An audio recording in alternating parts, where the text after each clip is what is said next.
really get to know ya. Yep. Hey, nah. Delve into emotion. Leave us in this moment.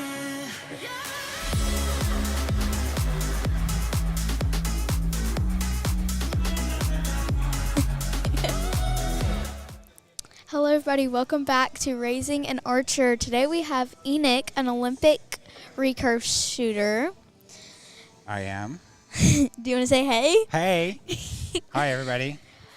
What's the biggest struggle you have with shooting a recurve besides a compound bow? The biggest struggle shooting a recurve bow Yeah. is shooting the recurve bow. When you compare it to a compound. Yeah, so... I've shot a compound for a very, very long time. Really? And recently changed over to recurve about 2 years ago.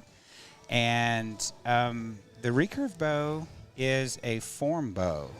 So you have to have good form in order to make good shots. Yeah, actually, my dad bought a recurve to show me the form for my normal bow. Mm-hmm. And we have a lot of compound shooters here, so I thought it would be a little cool to get a recurve. Yeah. So, but yeah, the biggest thing there is the form. You can misjudge a yardage, or you can misset your sight. Yeah.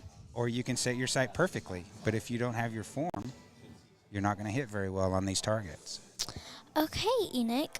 So, did you shoot today? I did shoot this morning, yes. How do you think you did? I did really well. I made some bad shots. Yeah. I made some really good shots. Pretty normal with a recurve. Pretty normal with a recurve. I'm just saying, I miss a lot of shots with recurves. You miss a lot? Really? I don't have a sight on mine. What? Man. Yeah, so, So you're going to teach me how to shoot without a sight? sure. Can you do that? Yeah, totally. Totally. Awesome. So yeah, I shot pretty good. I did get beat by 1 point this morning by a girl.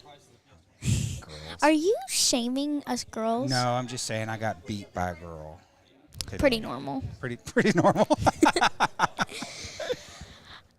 Well, what is your biggest mental strategy? Saying, like, you have nerves and you see, like, what gets to me the most is when I see people shooting good and I'm not shooting that good. What would you do to help yourself? So, especially with the recurve bow, because form is so important, when I get to a position where I get nervous or I make a couple of bad shots or I miss a target, I don't hit the 12 or the 10 where I want to, I take a step back and I think about my shot process that I have written down in my journal. Mm-hmm.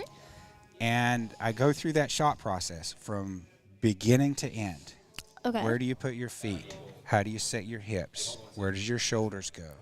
So it is more about form of how you're set up with your bow? Exactly.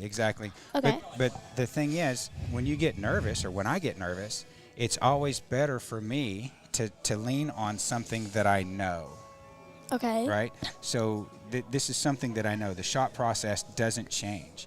So I always go back to that shot process, and if my mental thought process is that shot, then I don't worry about where the arrow hits, and I make a good shot, and then it hits good.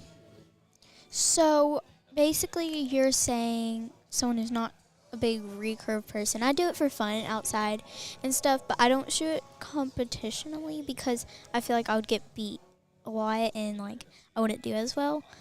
So how long have you been shooting a recurve and how long have you been shooting a compound bow? So I started shooting a compound. Okay. Way back when. I've been shooting a compound since 2005 competitively. Competitively since 2005. 2 years in a row I had a world ranking with a compound. Really? Not real good, but I had one. Hey, still there. I've won a lot of tournaments. I've actually won this tournament that we're at here. Really? With compound. Decided that I wanted to be able to teach and do coaching. And the first couple of kids that came to me were recurves. And so instead of just reciting whatever comes out of a book, I decided to learn how to shoot a recurve myself. Okay, so with recurves... About 2 years ago. Oh, 2 years ago? Mm-hmm. So you haven't... And you Have you won any state titles or anything? Actually, I have. You have? I won the TFAA indoor. Oh, that's cool. I won the Southwest Shooter of the Year. I won, that was last year. Last year I also won the Southern Sectionals. Oh, really? I was second at Southern Sectionals this year. So you did pretty good yeah, in these last 2 years. I've had some success, yes. So which one would you prefer right now? Like, if you had to still choose, which one would you want to choose? Which bow to shoot? Yeah, a compound or a recurve? On a day like today, compound, because that would have I could have shot a lot better today. Yeah. But I think the recurve. I've really gotten to where I like that recurve, and when I reach for a bow at home, that's the one I pick up. So you still have your compound bow? Oh yes. So what type of compound bow did you shoot? I shoot, and Scott's going to be yelling at me because it's so old. I shoot a Hoyt Podium. Hey, nothing's wrong with that. It's an old bow. It's what, 5-6 years old now. Yeah. But I shoot a Podium, Podium X40. Have two of them actually. One of them I shot. Oh, really? I shot outdoor targets with. And the other one I shot 3D with. Mm-hmm. Loved and then it. Indoor. And indoor. So, and I loved it. I won a lot of stuff with it. Yeah. So I'm not a big recurve person. With recurves, do you usually do more 3D or not 3D? Do you usually do more outside shoots or inside shoots? Since I'm still learning, most of the tournaments I've been to have been indoor. So, I like indoor because it's air conditioned, of course. It is that. But, like, with a compound bow, the difference is you don't have you can't put all that fancy stuff on, you know? Like, you can kind of, but, like, could you? Both of them. My Olympic recurve, I have the same stabilizers or the same type stabilizers as I did on my compound. I have, it's not as fancy a sight because on my compound I had a scope with a magnifying lens in it. Ah. Where with the Olympic recurve, you can only just use the normal sight. But as far as like equipment on the bow, yeah, I use pretty much the same kinds of equipment on both bows. So speaking of equipment, what do you use equipment on yourself for the recurve? Like, can't shoot without it. So does it ever hit your arm? I can't remember the last time I hit my arm. So why do you wear it? Because I can't shoot without it. Okay. Oh, and I wear my little chest protector thing too. This is really important because the way the recurve, the string angle is on an Olympic recurve, you're talking about a bow. My bow is 70 inches long. 70? 70, yes. So the string angle is really, really steep, and the string will actually get into your shirt. So if you're wearing a loose, poofy shirt, when you let go of the string catches your shirt, and your arrow goes like wherever. Yeah, exactly. So yeah, this is another one. I had some of that happen today.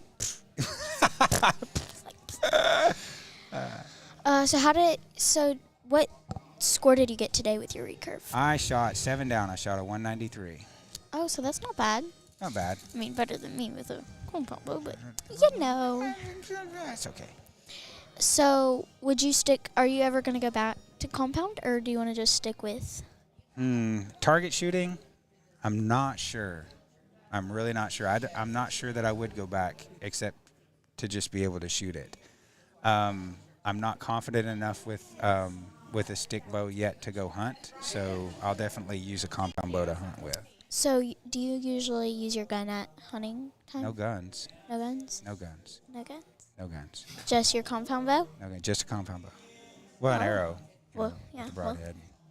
And the run, and the lynchings, and then you know what I mean. Well, it was nice to have you, Enoch.